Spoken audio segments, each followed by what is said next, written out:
The sound of jet engines roaring to life had been Lieutenant Sarah Martinez's alarm clock for 3 years running.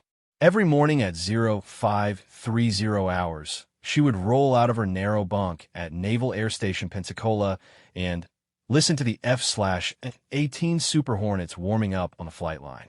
The deep rumble would vibrate through the concrete walls of the junior officers' quarters and settle into her bones like a familiar song. But on this particular Tuesday morning in September, the sound felt different. Instead of the usual excitement that made her heart race with anticipation, Sarah felt a knot forming in her stomach. Today was the day she would finally get her answer about flight training. After 18 months of paperwork, medical evaluations, psychological assessments, and bureaucratic hurdles that seemed designed to wear down her determination, the Navy would decide whether she could pursue her dream of becoming a naval aviator. Sarah had wanted to fly since she was 7 years old, and her grandfather took her to an air show at MacDill Air Force Base. She remembered standing on the hot tarmac, her small hand shielding her eyes from the Florida sun, watching the Blue Angels tear across the sky in perfect formation. The precision, the power, the sheer audacity of defying gravity had captured something deep in her soul. From that moment, she knew exactly what she wanted to do with her life. The path to this morning had been anything but straightforward. Growing up in a working-class family in Tampa, Sarah learned early that wanting something and getting it were two very different things. Her father worked double shifts at the port to pay for her college education, and her mother cleaned houses to make ends meet.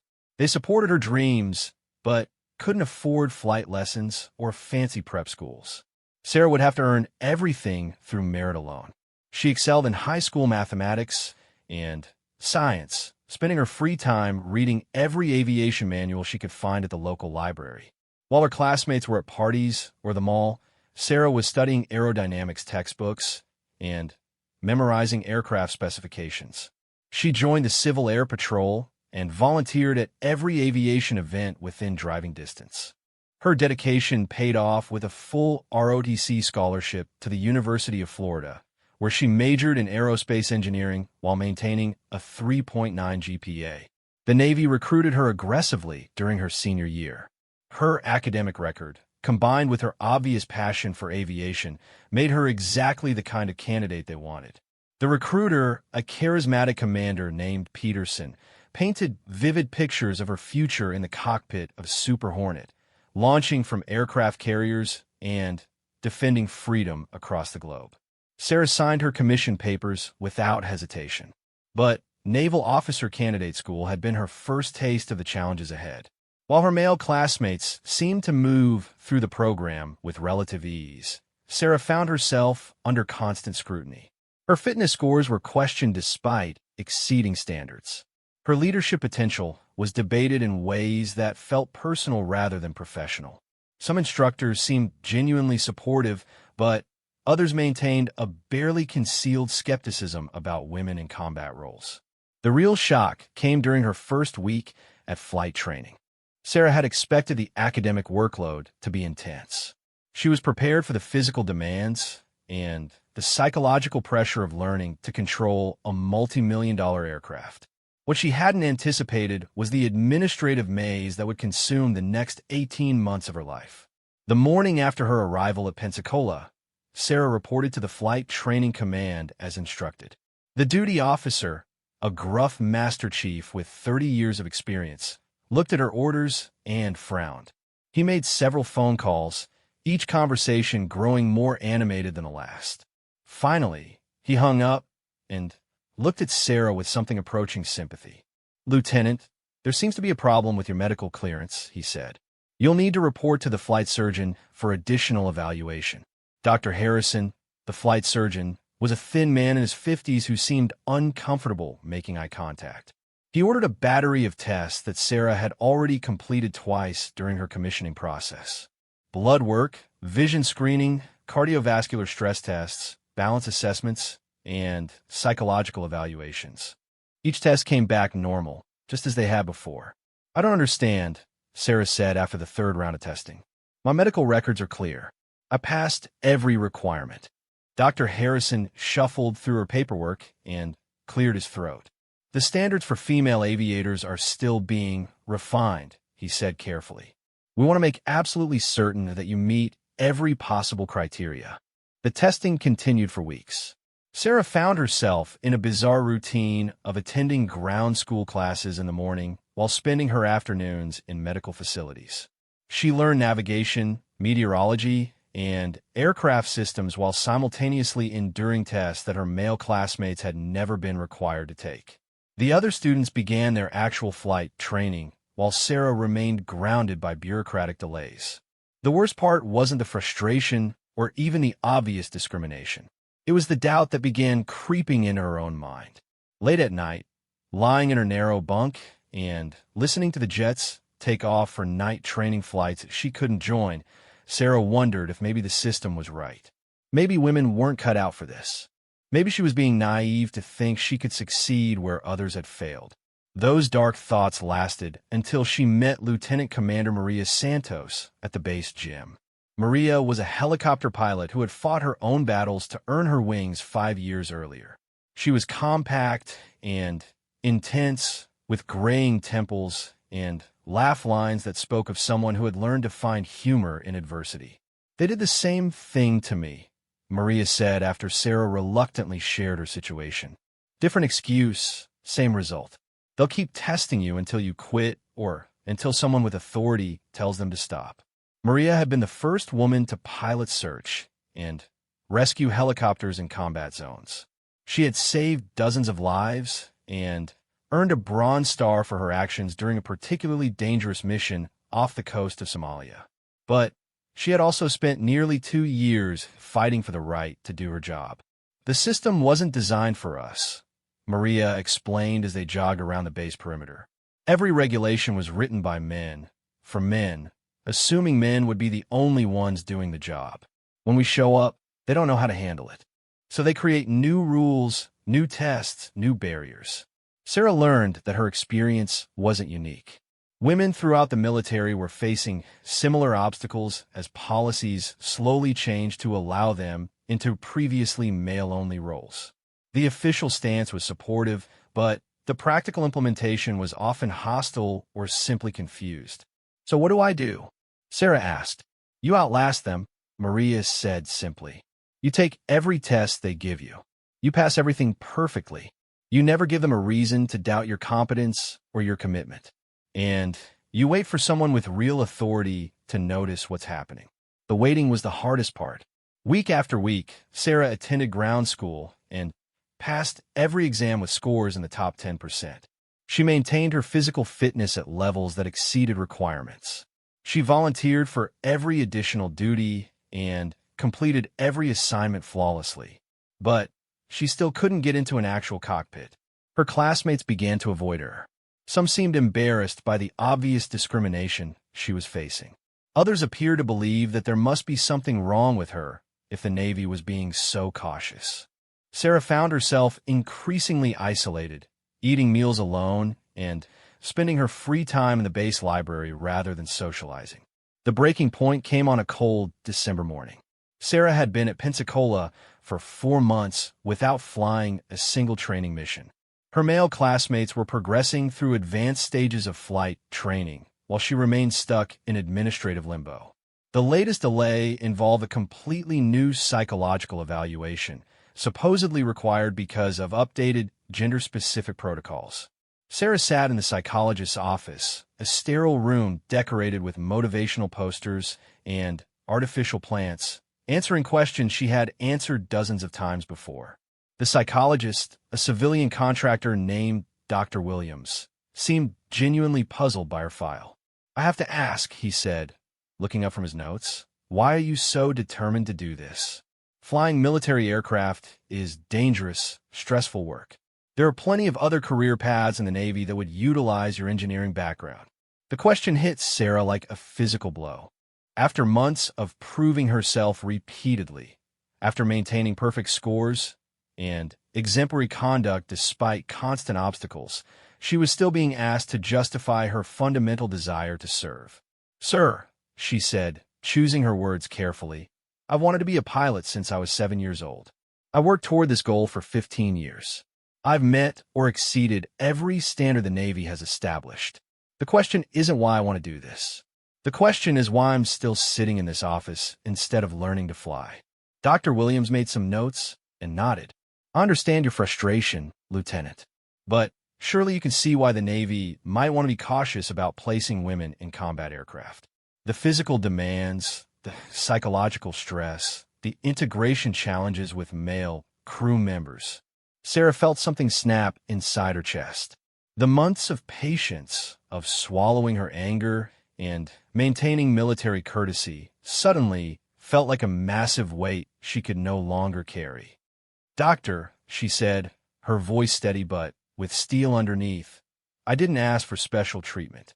I didn't ask for easier standards or different requirements.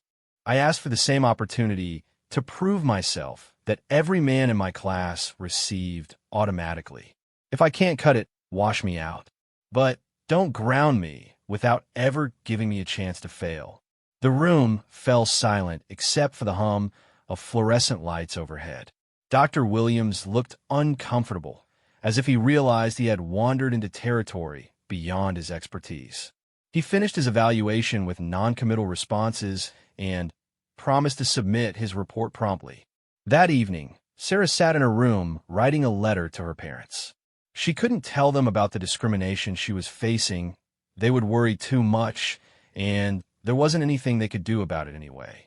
Instead, she wrote about the beauty of the Florida coast, about the friends she was making a lie, and about how much she was learning in her classes, true though incomplete. As she sealed the envelope, Sarah caught sight of herself in the small mirror above her desk. She looked tired. More than tired, she looked defeated. The bright enthusiasm that had carried her through college and officer training was fading, replaced by a grim determination that felt increasingly fragile. The next morning brought unexpected news. Chief Peterson, the same Master Chief who had delivered her first disappointing assignment, knocked on her door at 0600. "Lieutenant Martinez, you're wanted at the command building. The Commodore wants to see you." Sarah's heart sank. Commodore Jenkins was the senior officer responsible for all flight training at Pensacola. In 4 months, she had never been called to his office. This could only mean bad news. She dressed carefully in her service dress blues, making sure every detail was perfect. If she was going to be formally removed from a flight program, she would at least maintain her dignity. The walk across the base to the command building felt like a march to execution. Commodore Jenkins' office was impressive in its simplicity. No personal photographs or decorations cluttered his desk. Charts of local flying areas covered one wall, and a large window provided a clear view of the flight line where training aircraft were already beginning their morning preparations. The Commodore was a lean man in his early 50s with graying hair and intelligent eyes. He had the weathered look of someone who had spent decades flying in challenging conditions. His reputation was that of a fair but demanding officer who cared more about competence than politics. "Lieutenant Martinez," he said, gesturing to a chair across from his desk. "Please sit down." Sarah remained standing at attention until ordered otherwise. "Sir." "At ease," Jenkins said. "I've been reviewing your file, and I have to say it makes for interesting reading." Here it comes, Sarah thought. The polite explanation of why she wasn't suitable for flight training, delivered with just enough regret to make it seem like a difficult decision rather than a predetermined outcome. "Your academic performance has been exemplary," the Commodore continued. "Top 10% in every subject. Your physical fitness scores exceed requirements. Your psychological evaluations show exceptional stress tolerance and decision-making capability." Sarah waited for the but that would inevitably follow.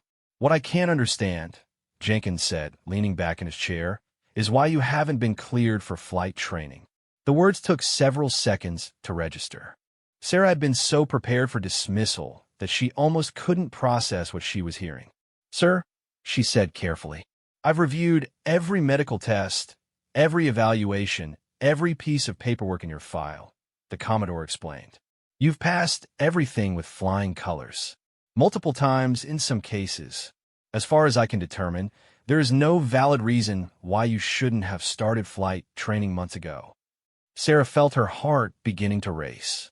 Could this finally be the breakthrough she had been hoping for? I've made some inquiries, Jenkins continued, and it seems that your case has been caught up in a bureaucratic disagreement between various departments about proper procedures for female aviators. Meanwhile, you've been sitting on the sidelines watching your classmates advance. The Commodore stood up and walked to the window overlooking the flight line. Lieutenant, I've been flying for 28 years. I've seen good pilots and bad pilots, brave pilots and scared pilots, smart pilots and foolish pilots. But I've never seen gender determine whether someone could handle a cockpit. He turned back to face Sarah. I'm recommending you for immediate entry into the flight training program. You'll start with the next class beginning Monday morning. Sarah felt tears threatening, but forced them back. Thank you, sir. I won't let you down. I don't expect you will, Jenkins said. But I want to be clear about something. Once you start flying, you'll be judged on the same standards as everyone else. No special consideration, no extra chances. You will succeed or fail based on your performance, just like every other student pilot. That's all I've ever wanted, sir. The Commodore nodded and returned to his desk. There's one more thing. The delays in your training haven't gone unnoticed at higher levels. Admiral Richardson has been asking questions about the integration of women into combat aviation roles. Your case has become something of a test case for the entire program. Sarah felt a chill run down her spine. She had wanted the chance to prove herself, not to become a symbol for an entire gender's capabilities. Don't let that pressure get to you, Jenkins said, apparently reading her expression. Just focus on becoming the best pilot you can be. The politics will take care of themselves. As Sarah left the Commodore's office, she felt lighter than she had in months. The weight of uncertainty and frustration that had been building for so long suddenly lifted. She was finally going to fly, but even in her excitement, she understood the magnitude of what lay ahead. She wouldn't just be learning to pilot a military aircraft. She would be proving that women belonged in combat cockpits. The success or failure of countless other women might depend on how well she performed over the next several months. That afternoon, Sarah called her parents for the first time since arriving at Pensacola. She couldn't tell them everything, but she could finally share some good news. Mija, her father said, his voice thick with emotion, we're so proud of you. Your grandmother would have loved to see this day. Sarah smiled, remembering her grandmother's stories about working in aircraft factories during World War II. 3 generations of women, each pushing a little further into territory that had once seemed impossible. As she hung up the phone and began preparing for her first day of actual flight training, Sarah thought about all the women who would come after her. If she succeeded, the path would be a little easier for them. If she failed, it might be years before another woman got the same opportunity. The pressure was enormous, but so was the privilege. After 18 months of fighting for the right to try, Sarah Martinez was finally going to find out if she had what it took to earn her wings. The sound of jets taking off for evening training flights no longer felt like a taunt. It sounded like a promise. Sarah's first morning of actual flight training began at 0430, an hour earlier than she had been waking up for ground school. She wanted extra time to prepare, to review her checklist one more time, to make sure every detail was perfect. After 18 months of waiting, she couldn't afford any mistakes. The flight line at dawn was a different world from the administrative offices where she had spent so much time. Aircraft maintainers were already at work, checking systems and preparing the T-6 Texan trainers for the day's missions. The smell of jet fuel and hydraulic fluid mixed with the salty air from the Gulf of Mexico. This was where she belonged. Lieutenant Commander Jackson would be her primary flight instructor, a veteran pilot with 15 years of experience and a reputation for being thorough but fair. He was waiting for her at the squadron operations desk, reviewing weather reports and flight plans. Martinez, he said, looking up from his paperwork. Ready to finally get airborne? Yes, sir, Sarah replied, trying to keep the excitement out of her voice. Professional composure was crucial, especially with everyone watching to see how she would perform. Good. We'll start with basic aircraft familiarization and taxi procedures. Nothing fancy today, just getting you comfortable with the controls and the feel of the aircraft. The T-6 Texan II was a far cry from the high-performance fighters Sarah ultimately hoped to fly, but it was still a serious aircraft capable of over 300 miles per hour and equipped with sophisticated avionics. As she walked around the plane during her pre-flight inspection, running her hands along the wings and checking every system according to the detailed checklist, Sarah felt a deep sense of satisfaction. This was real. She was finally going to fly. The cockpit was cramped but efficient, every switch and display position for maximum effectiveness. Jackson talked her through each system, explaining not just what everything did, but why it was designed that way. Sarah absorbed every word, knowing that her performance in these early flights would set the tone for everything that followed. The most important thing to remember, Jackson said as they strapped in, is that this aircraft wants to fly. Your job is to help it do what it's designed to do, not to fight it. Too many new pilots try to muscle the plane around instead of working with it. The engine startup was a revelation. Sarah had imagined this moment countless times, but the reality was more intense than any fantasy. The turboprop engine wound up with a steady whine that she felt through the seat and pedals. The instruments came alive with readings and displays that transformed the static cockpit into a living machine. Ground operations proved more challenging than Sarah had expected. Taxiing the aircraft required a delicate touch on the rudder pedals and careful coordination with ground control. The plane wanted a weather vane in the crosswind, and Sarah found herself overcorrecting until Jackson's steady voice guided her through the proper technique. "Relax your grip," he said through the intercom. "You're strangling the stick. The aircraft needs gentle inputs, not death grips." Sarah consciously loosened her hands and immediately felt the plane become more responsive. It was her first lesson in the subtle touch that separated good pilots from merely adequate ones. The rune-up area was where they tested all the aircraft systems before takeoff. Sarah methodically worked through the checklist, calling out each item and waiting for Jackson's confirmation. Engine temperatures, oil pressure, electrical systems, flight controls. Every component had to be perfect before they could leave the ground. "Tower, Navy 471. Ready for takeoff," Sarah called when all checks were complete. "Navy 471. Cleared for takeoff, runway 05.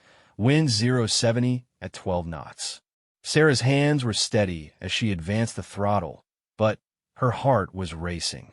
18 months of frustration, delay, and bureaucratic obstacles had led to this moment. The T-6 accelerated down the runway with increasing urgency, the airspeed indicator climbing through 60, 70, 80 knots. "Rotate," Jackson called at exactly the right moment. Sarah pulled back gently on the stick, and for the first time in her life, she was flying a military aircraft. The ground fell away beneath them as they climbed into the clear Florida morning. The base shrunk to a miniature version of itself, and the Gulf of Mexico stretched to the horizon in an endless expanse of blue-green water. "How does it feel?" Jackson asked. Sarah searched for words adequate to describe the sensation. The months of ground school had taught her the theory of flight, but experiencing it firsthand was entirely different. The aircraft responded to every input with mechanical precision, translating her movements into changes in altitude, heading, and speed. "Like coming home," she said finally. "Good answer," Jackson replied. "Now let's see how you handle some basic maneuvers." The next hour passed in a blur of steep turns, climbs, descents, and stalls. Each exercise was designed to teach Sarah the fundamental skills of aircraft control while building her confidence in the machine's capabilities. Jackson demonstrated each maneuver first, then talked her through her own attempts. "Feel what the aircraft is telling you," he said as Sarah practiced steep turns. "The G-forces, the sound of the engine, the way the controls feel in your hands. Learn to read those signals."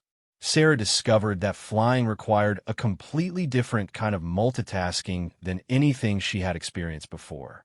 She had to maintain altitude while monitoring airspeed, watch for other aircraft while managing engine parameters, navigate using ground references while talking on a radio.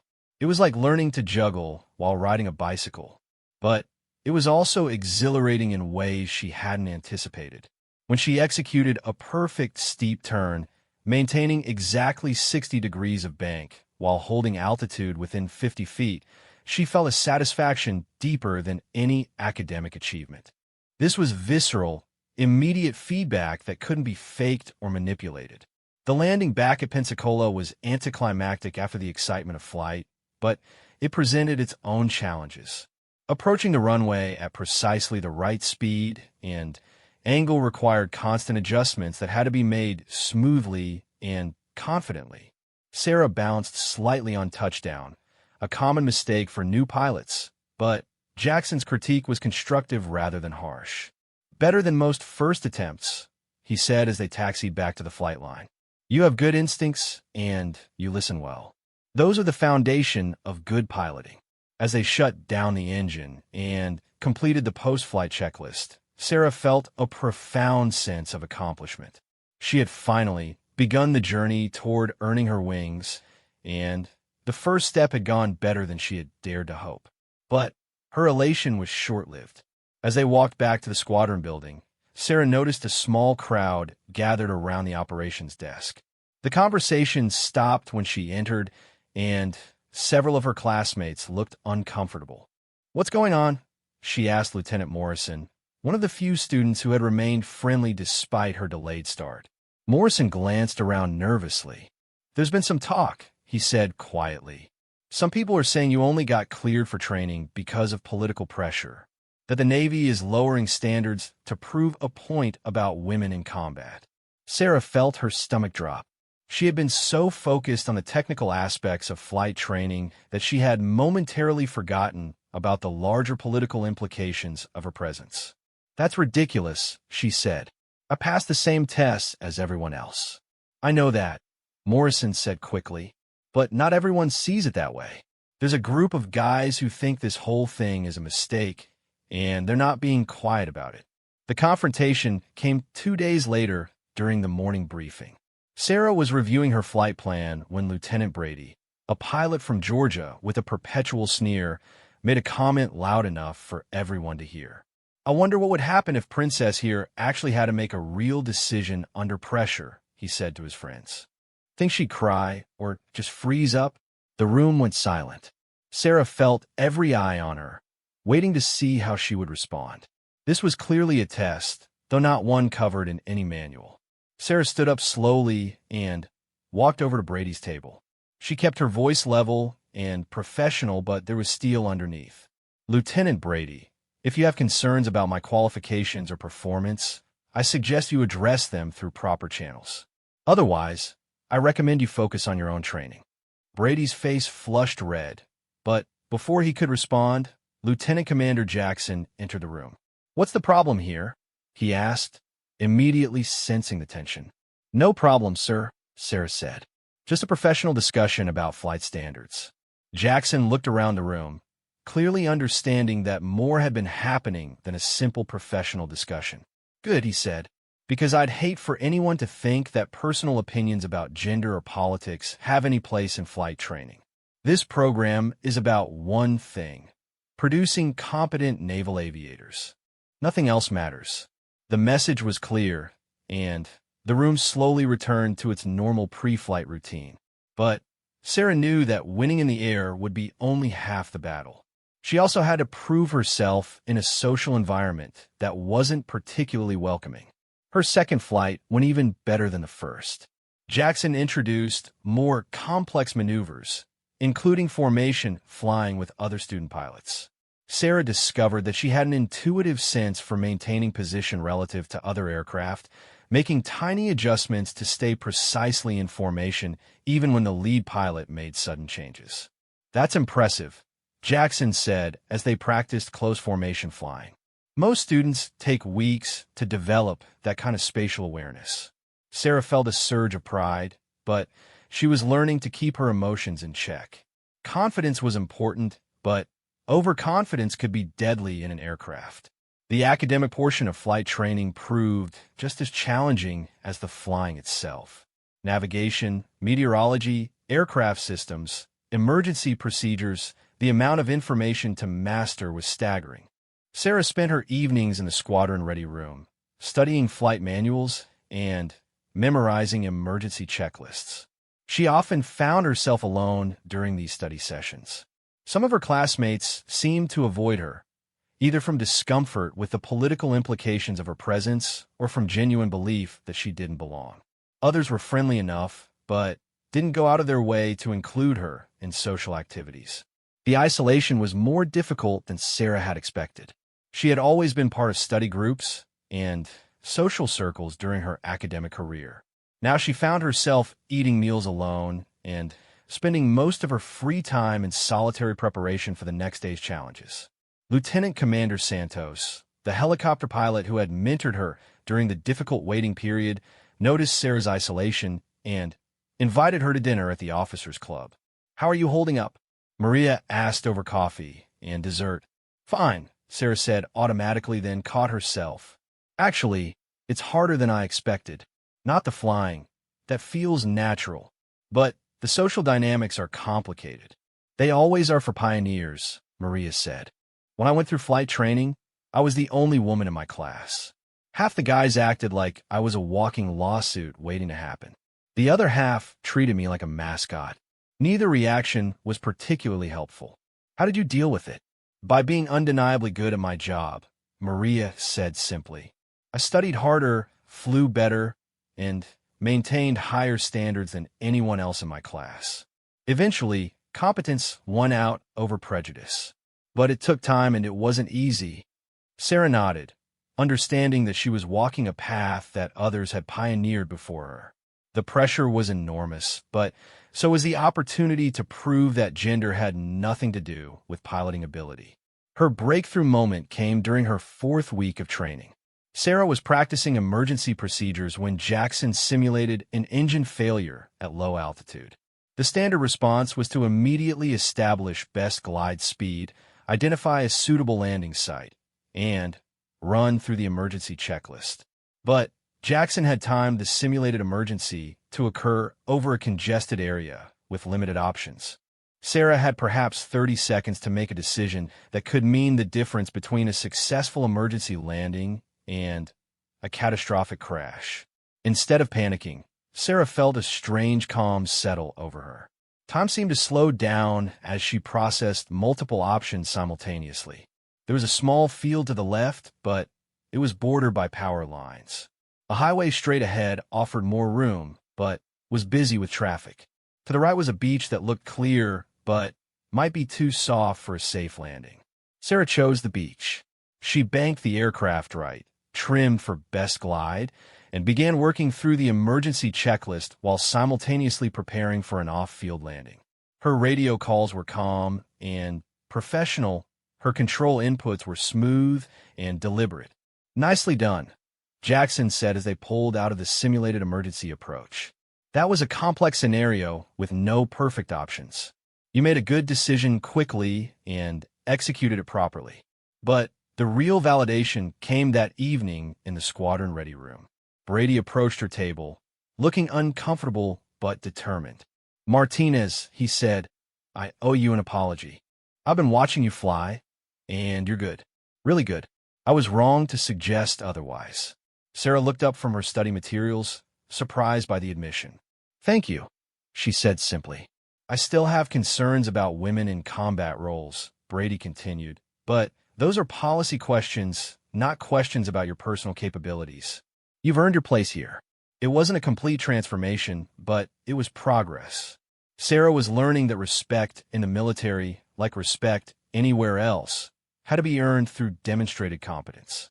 The difference was that in aviation, competence could literally be a matter of life and death. Her confidence grew with each successful flight. Sarah mastered formation flying, instrument procedures, and basic aerobatics. She learned to read weather patterns, navigate by radio beacons, and communicate with air traffic control in the clipped, professional language of aviation. But the real test came when she progressed to solo flight. Flying with Jackson provided a safety net, an experienced instructor who could take control if anything went wrong. Flying alone meant accepting complete responsibility for the aircraft and her own safety. Sarah's first solo flight was scheduled for a clear Tuesday morning in January. She had completed all the required preparation flights and passed every evaluation. Technically, she was ready. Emotionally, the prospect of solo flight was both thrilling and terrifying.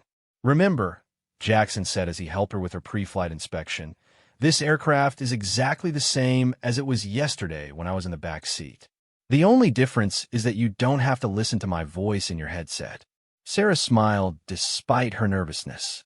Jackson had been an excellent instructor, patient when she struggled, and encouraging when she succeeded. His confidence in her abilities meant more than any formal evaluation. "Just stick to the flight plan," he continued. "Practice area, basic maneuvers, return to base. Nothing fancy, nothing heroic. Show me that you can manage the aircraft safely on your own." The takeoff was routine, but as Sarah climbed away from the field and realized that she was truly alone in the aircraft, she felt a profound shift in perspective. This wasn't just practice anymore. She was a pilot responsible for a complex machine and her own safety, trusted by the Navy to operate independently. The practice maneuvers went smoothly. Sarah ran through steep turns, stalls, and slow flight exercises exactly as she had practiced dozens of times before. But now each maneuver felt different, more significant. She was proving to herself, not just to her instructors, that she belonged in the cockpit. The landing back at Pensacola was her smoothest yet. As Sarah taxied to the flight line and saw Jackson waiting with a broad smile, she knew she had crossed an important threshold. She was no longer a student pilot who might someday earn her wings. She was a pilot who happened to still be in training. "How did it feel?" Jackson asked as they secured the aircraft. "Like the first step in a very long journey," Sarah said. "Good answer," Jackson replied. "Because it is. But you've proven you can handle the basics. Now we start working on the advanced stuff." Sarah was beginning to understand that each phase of flight training built on the previous one, creating layers of competence that would eventually allow her to handle any situation. Solo flight was just one milestone in a process that would culminate in carrier operations and combat readiness. But it was an important milestone both personally and professionally. Word of her successful solo flight spread quickly through the training community. Some of her classmates congratulated her genuinely, while others simply nodded in acknowledgement. The open hostility she had faced earlier was gradually giving way to grudging professional respect. That evening, Sarah called her parents to share the news. Her father cried when she told him about her solo flight, remembering the 7-year-old girl who had been transfixed by the Blue Angels all those years ago. "Your grandmother would be so proud," he said through his tears. "She always said you were destined for something special." As Sarah hung up the phone and began preparing for the next day's flights, she reflected on how far she had come. The bureaucratic delays that had once seemed so crushing were now just a bad memory. The social challenges remained real, but manageable. Most importantly, she had proven to herself that her childhood dreams were achievable through dedication and skill. But Sarah also understood that the most difficult challenges lay ahead. Advanced flight training would test her limits in ways that basic flight maneuvers never could. And beyond that loomed the ultimate test, carrier operations, where a moment's hesitation or a small error could result in catastrophe. The sound of jets taking off for night training flights no longer carried any trace of frustration or longing. Now it sounded like a reminder of how much she had accomplished and a promise of even greater challenges ahead. The letter arrived on a Friday morning in March, delivered by a junior officer who seemed nervous about its contents. Sarah was in the squadron-ready room, reviewing procedures for her upcoming carrier qualification training, when the ensign approached her table. "Lieutenant Martinez, this came for you through official channels," he said, handing her an envelope marked with the distinctive letterhead of the Chief of Naval Operations. Sarah's heart skipped as she recognized the significance of correspondence from such a high level. Admiral Richardson, the Navy's top officer, had been mentioned by Commodore Jenkins as someone taking interest in her case. Now it seemed he was communicating directly. The ready room fell quiet as other student pilots noticed the official envelope. Word had spread throughout the training community that Sarah's progress was being watched at the highest levels of Navy leadership. Some viewed this attention as an unfair advantage, while others understood it as additional pressure that few pilots ever faced. Sarah opened the envelope with hands that were steadier than she felt. Inside was a brief, typed message on official stationery. Lieutenant Martinez, your progress in flight training has been exceptional. I look forward to personally reviewing your carrier qualification results. The Navy's future depends on officers like you who break barriers while maintaining the highest standards of excellence. Admiral James Richardson, Chief of Naval Operations. The room remained silent as Sarah read the message twice, absorbing its implications. The Chief of Naval Operations didn't send personal notes to student pilots unless something significant was happening. Her success or failure in the coming weeks would clearly be noted at the very top of the military hierarchy. Good news? Asked Lieutenant Morrison, one of the few classmates who had consistently supported her. Challenging news, Sarah replied, folding the letter carefully. The kind that makes you want to be absolutely perfect. Advanced flight training had proven more demanding than even Sarah had anticipated. The T-6 Texan trainers were being replaced by T-45 Goshawks, jet aircraft that more closely resembled the high-performance fighters she would eventually fly. The increased speed and complexity required split-second decision-making and precise control inputs that left no room for hesitation. But it was carrier qualification that represented the ultimate test of a naval aviator's skill. Landing a jet aircraft on a moving aircraft carrier, often in challenging weather conditions, was universally acknowledged as one of the most difficult tasks in all of aviation. The margin for error was measured in inches and fractions of seconds. Lieutenant Commander Patricia Hayes would be Sarah's instructor for carrier qualification. Hayes was a veteran of 3 combat deployments and held the distinction of being the first woman to achieve over 500 carrier landings. Her reputation was intimidating. She was known for washing out students who showed even minor deficiencies in judgment or skill. Martinez, Hayes said during their first meeting, I'm going to tell you something I've never had to tell a male student. You can't just be good enough to pass. You have to be undeniably excellent. Sarah nodded, understanding the implication. Any marginal performance would be attributed to her gender rather than individual limitations. She had to succeed so convincingly that no one could question whether women belonged in carrier aviation. The media is paying attention, Hayes continued. Congress is paying attention. If you fail, it won't just affect your career, it could set back women's integration into combat aviation by years. That's not fair, but it's reality. The pressure was enormous, but Sarah had learned to channel pressure into focus. She spent extra hours in the simulator, practicing carrier approaches until the procedures became automatic.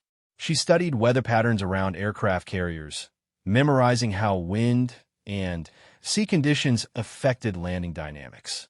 Her first actual carrier qualification would take place aboard the USS John F. Kennedy, a massive nuclear-powered carrier conducting training operations in the Atlantic. Sarah had seen carriers from a distance before, but stepping onto the flight deck for the first time was overwhelming. The carrier was a floating city, over 1,000 feet long, and home to more than 5,000 sailors and aviators. The flight deck was a precisely choreographed ballet of aircraft, personnel, and equipment. Jets launched every few minutes using steam catapults that could accelerate an aircraft from 0 to 150 miles per hour in under 3 seconds. But it was the landing area that captured Sarah's attention. The angled deck where aircraft recovered looked impossibly small from her perspective as a pilot. 4 arresting cables stretched across the landing area, each one capable of stopping a 30,000-pound aircraft traveling at over 140 miles per hour. The deck looks smaller than it actually is, Hayes said, noticing Sarah's expression. But it's still only 350 feet long. On land, you have 5,000 feet or more to correct mistakes. Out here, you get one chance to do it right. Sarah's first carrier landing attempt was scheduled for late afternoon, when lighting conditions would be challenging but manageable. She would fly a T-45 Goshawk from the carrier to a practice area, then return for her first arrested landing. The launch from the carrier catapult was unlike anything Sarah had experienced. The acceleration was violent and immediate, pressing her deep into her seat as the aircraft went from stationary to flying speed in less than 3 seconds. But the sensation was also exhilarating, pure power channeled into controlled flight. The practice area allowed Sarah to rehearse her approach procedures one final time. Flying the carrier approach pattern required precise speed and altitude control. Too fast, and the arresting cable might not stop the aircraft before it reached the end of the deck. Too slow, and the plane might stall and crash into the carrier's stern. Remember, Hayes said through the radio, this approach is all about consistency. Same power setting, same angle, same airspeed every time. Don't try to get creative. Sarah's first approach felt surreal. The carrier grew larger in her windscreen as she descended toward the deck, but her peripheral vision was filled with ocean stretching to the horizon. There was no comforting sight of land or runway markers, just a small rectangle of steel surrounded by endless water. The landing signal officer stood on the edge of the flight deck, providing radio guidance during the final moments of approach. His voice was calm but urgent. Looking good. Maintain your angle. Maintain your speed. Sarah focused on the optical landing system, a sophisticated arrangement of lights that provided precise guidance for the final approach. The goal was to keep the lights properly aligned while maintaining exactly the right airspeed and descent rate. Call the ball, the landing signal officer instructed. 305, Goshawk ball, 3.2, Sarah responded, indicating her aircraft number, type, and fuel remaining. The final moments of approach happened incredibly quickly. Sarah flared slightly as she crossed the carrier's stern, then pushed the throttle forward to full power just as her tailhook caught the number 3 arresting cable. The deceleration was violent but controlled from 140 miles per hour to 0 in less than 2 seconds. Bolter, bolter, bolter, came a call over the radio. Sarah's heart sank as she realized her tailhook had missed all 4 arresting cables. The T-45 was still rolling down the angled deck at high speed, and only her quick addition of power had prevented a disaster. She would have to go around and attempt another landing. It happens, Hayes said calmly. About 15% of all approaches result in bolters. Set up for another approach. Sarah's second attempt was much better. This time her tailhook caught the number 2 arresting cable, bringing the aircraft to an abrupt but successful stop. The feeling of accomplishment was immediate and intense. She had just achieved something that thousands of pilots never attempted, and many who tried never mastered. But one successful landing didn't qualify her for carrier operations. Navy regulations required 10-day landings and 8-night landings before a pilot could be considered carrier qualified. Each landing had to meet strict standards for approach angle, airspeed, and hook engagement. Sarah's progress through the qualification requirements was steady, but not spectacular. She achieved the necessary landings within the standard time frame, with only 1 additional bolter and no significant safety concerns. Her performance was professional and competent, exactly what was required, but not exceptional enough to silence all critics. The real test came during her night carrier qualifications. Landing on a carrier during daylight was challenging enough, but night operations added layers of complexity that pushed even experienced pilots to their limits. With limited visual references and the constant motion of the ship, night carrier landings were considered among the most demanding tasks in all of aviation. Sarah's first night launch was scheduled for 2,100 hours on a clear but moonless evening. The catapult launch in darkness was disorienting. Instead of seeing the ocean rushing past, she found herself suddenly airborne in a void of black sky punctuated only by stars and the distant lights of other ships. The night landing pattern required absolute precision. With no horizon visible, Sarah had to rely entirely on instruments and the carrier's landing lights. The Fresnel lens optical landing system became her primary reference for maintaining the correct glide path. "Trust your instruments," Hayes reminded her through the radio. "Your brain is going to tell you that something is wrong, but the instruments don't lie." Sarah's first night approach felt unstable and uncertain. The carriers seemed to disappear and reappear as her eyes struggled to process the limited visual information. Her airspeed fluctuated more than she liked, and her approach angle required constant small corrections. "Power on, you're getting low," called the landing signal officer. Sarah added power and adjusted her attitude, working to regain the proper glide path. The carrier's deck lights grew larger, but seemed to shift position in ways that defied logic. Her depth perception was completely unreliable in the darkness. "Looking good. Maintain your approach," came the steady voice of the LSO. Sarah's night landing was rougher than her day landings, but within acceptable parameters. Her tailhook caught the number 3 wire, and the violent deceleration in darkness was even more disorienting than during the day. But she was down safely, one step closer to full carrier qualification. 6 more night landings followed over the next 3 days. Each one tested Sarah's ability to maintain composure and execute precise procedures under the most challenging conditions possible. By her 7th night landing, she was beginning to feel truly comfortable with the demands of carrier aviation. It was during her final night landing that the crisis occurred. Sarah was on approach in good conditions when the carrier suddenly turned hard to port to avoid a fishing vessel that had strayed into the restricted area. The change in the carrier's heading created a crosswind that immediately pushed Sarah's aircraft off the correct approach path. Wave off, called the landing signal officer as the approach became unstable. But Sarah was already too low and too close to the carrier to execute a normal wave-off. The standard procedure would require her to climb directly ahead, but that would take her directly over the fishing vessel that had caused the problem. Banking left would take her into other air traffic, while banking right would require flying through the carrier's superstructure. In a space of 3 seconds, Sarah had to choose between several options, none of them ideal.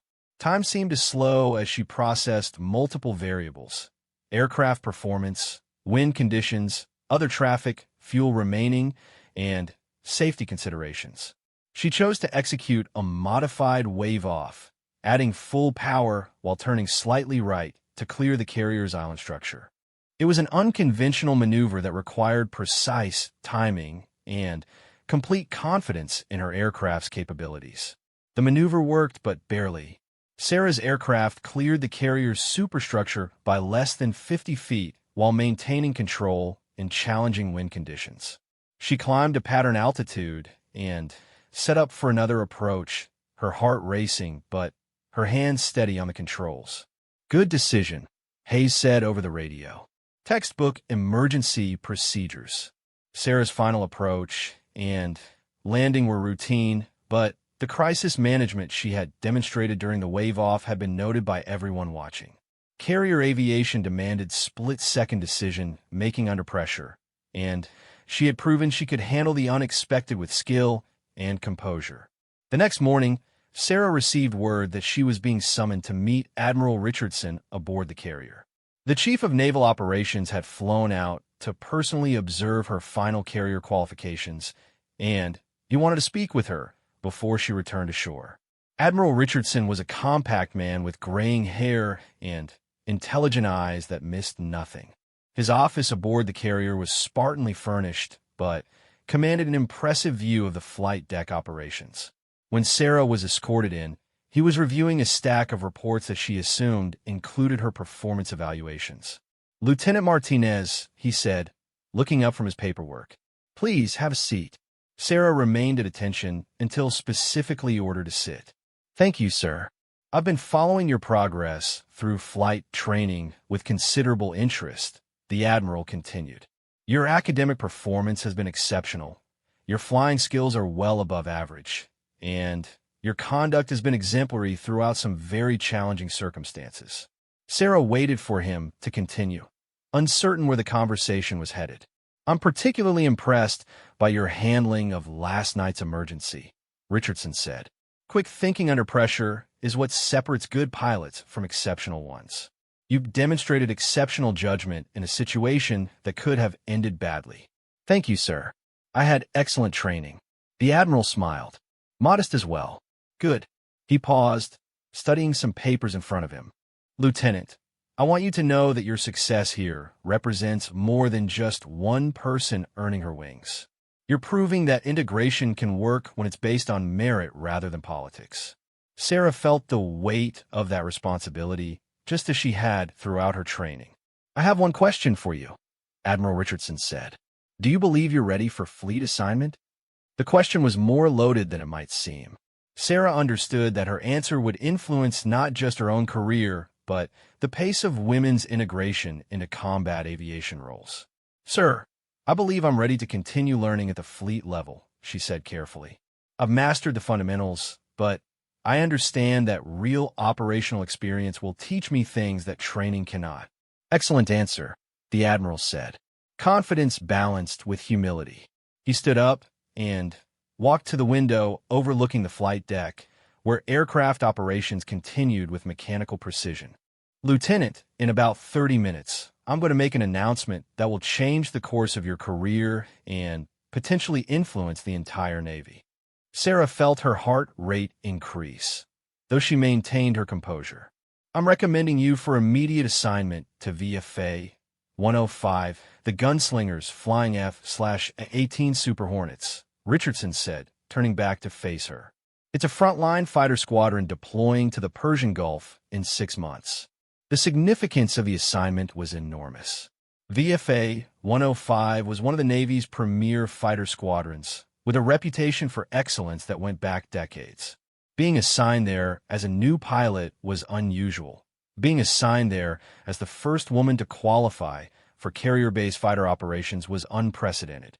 Sir, Sarah said, I'm honored by the assignment, but I want to make sure I'm being chosen for the right reasons. Admiral Richardson raised an eyebrow, meaning, I want to earn my place in that squadron through performance, not through politics or symbolism. The Admiral was quiet for a long moment, then smiled. Lieutenant, let me share something with you. 5 words that changed my mind about women in combat aviation. Sarah waited, curious about what could be so significant. She can do the job, Richardson said simply. That's what Commodore Jenkins told me about you 6 months ago. Not she's good for a woman, or she deserves a chance. Just she can do the job. And now you've proven him right. The Admiral returned to his desk and picked up a folder. Your assignment to VFA 105 isn't about making history, Lieutenant. It's about putting the best available pilot in a cockpit. The fact that you happen to be a woman is irrelevant to your qualifications. Sarah felt a profound sense of validation. After 18 months of proving herself repeatedly, she was finally being judged solely on her merits as a pilot. There will still be challenges, Richardson continued. Some people will always question whether you belong in a fighter cockpit. But your performance speaks for itself. You've earned the right to be here through skill, dedication, and courage. As Sarah left the Admiral's office and prepared to return ashore, she reflected on the journey that had brought her to this moment. From a 7-year-old girl watching the Blue Angels to a carrier-qualified naval aviator assigned to a frontline fighter squadron, it seemed almost impossible to believe. But as she watched the endless cycle of aircraft launches and recoveries on the carrier's flight deck, Sarah understood that this wasn't the end of her story. It was just the beginning. The real test would come when she joined her squadron and proved that she could perform in actual combat operations. The sound of jet engines no longer carried any trace of longing or frustration. Now it sounded like opportunity, challenge, and the promise of a future limited only by her own capabilities and determination. Sarah Martinez had broken through the barriers that once seemed insurmountable. Now she would help ensure that those barriers never returned. Standing on the deck of the USS John F. Kennedy, watching F/A-18 Super Hornets launch into the darkening sky, Sarah knew that everything she had endured had been worth it. She was no longer fighting for the right to try. She had earned the right to succeed.